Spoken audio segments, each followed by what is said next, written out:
Hello friends, அஸ்ஸலாமு அலைக்கும். இன்றைக்கி பார்த்தீங்கன்னா சென்னையில் கிளைமேட் ரொம்ப நல்லாவே இருந்ததுங்க.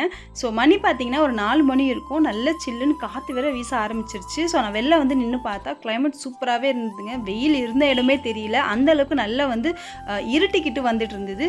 ஸோ இந்த டைமில் நம்ம சுட சுட டீ குடித்தா எப்படி இருக்கும்? ஸோ அதனால் நான் டக்குன்ட்டு கிச்சனுக்கு ஓடிட்டேங்க. கிச்சனுக்கு போயிட்டு சரி டீ நமக்காக ரெடி பண்ணலாம் அப்படின்ட்டு நான் ரெடி பண்ண ஆரம்பிச்சிட்டேன்.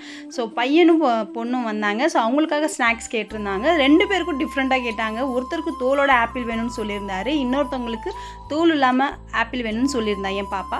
ஸோ 2 பேருக்கும் நான் ரெடி பண்ணி கொடுத்துட்டேங்க. ஸோ அவங்களுக்கு கொடுத்துட்டு அவங்க அந்த விளையாட்டு சாமான் வச்சு விளையாடிட்டு இருந்தாங்க. ஸோ அவங்க வந்து சாப்பிட ஆரம்பிச்சிட்டாங்க. எனக்காக நான் டீ வந்து சுட சுட எடுத்துக்கிட்டேன். அம்மா தொழுதுட்டு இருந்தாங்க. ஸோ அதனால் நான் எனக்காக மட்டும் டீ எடுத்துக்கிட்டேங்க. ஸோ டேரெக்டாக பால்கனிக்கு போயிட்டேங்க. சில்லுன்னு கிளைமேட்டை என்ஜாய் பண்ணிக்கிட்டு சுட சுட டீயை குடிக்கிறதுல என்ன ஒரு சந்தோஷம்! சூப்பராக இருந்ததுங்க. ஸோ அவ்வளோதாங்க. பாய்.